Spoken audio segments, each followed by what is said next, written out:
안녕하세요.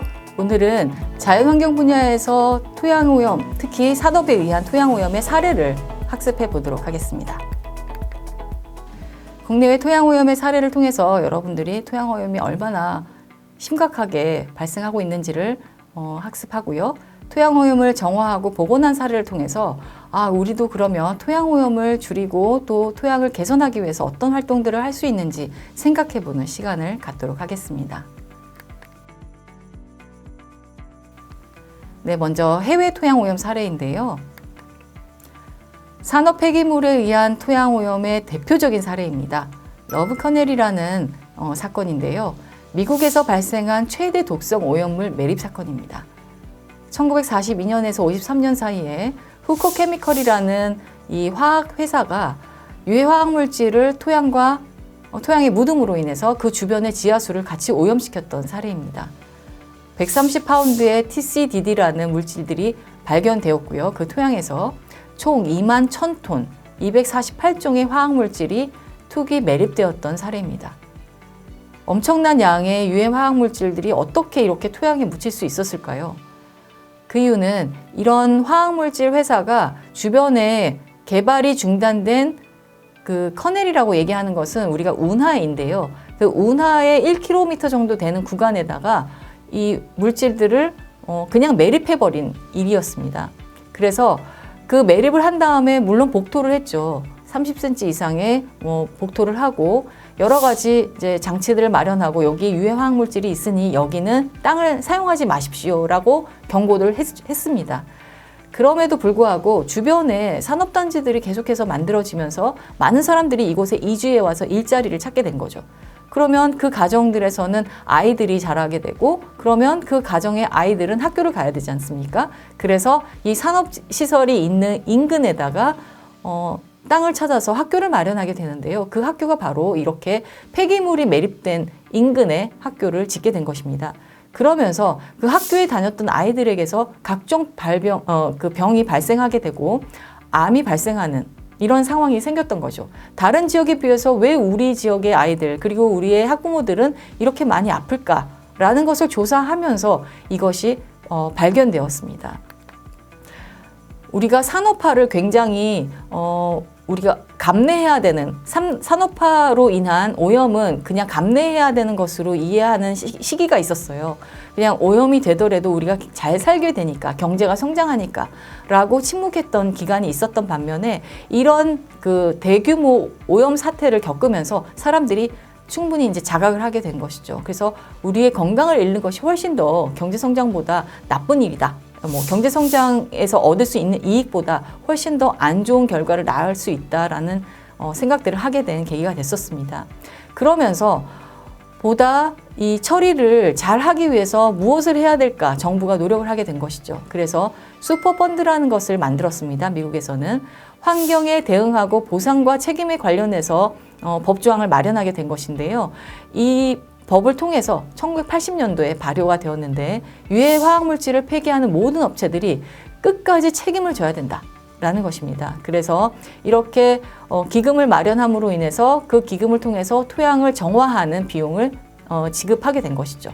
그래서 정화 작업을 실시하게 되었고 1980년대부터 2004년까지 무려 20여 년 동안 이곳을 정화 사업을 계속해서 2004년 이후에는 더 이상 슈퍼펀드를 가지고 정화를 할 필요가 없는 사이트라고 판단이 돼서 지금은 거기에 도시재생 사업을 새로 하고 있다고 합니다.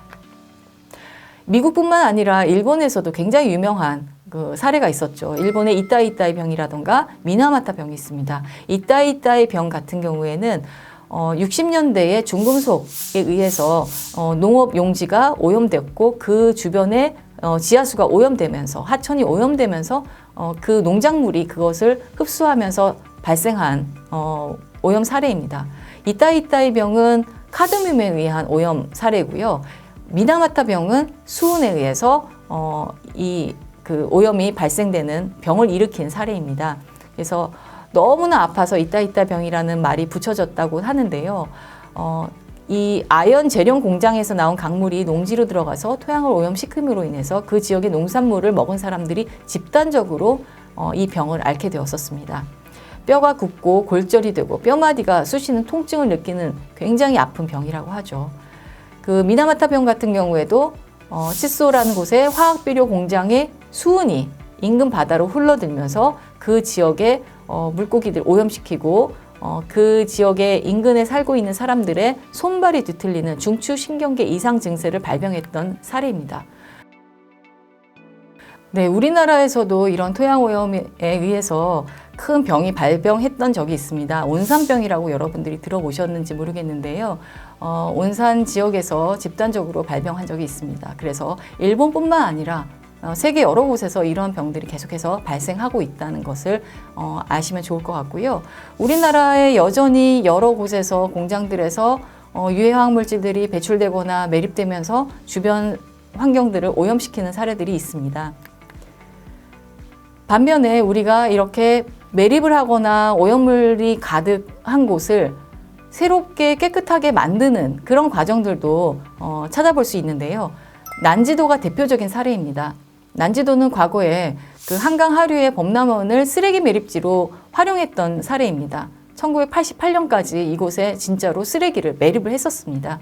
그런데 쓰레기가 산이 돼서 거기서 각종 침출수가 나오고 악취가 나오고 유해가스가 발생하면서 주변을 굉장히 오염시켰던 사례였던 거죠.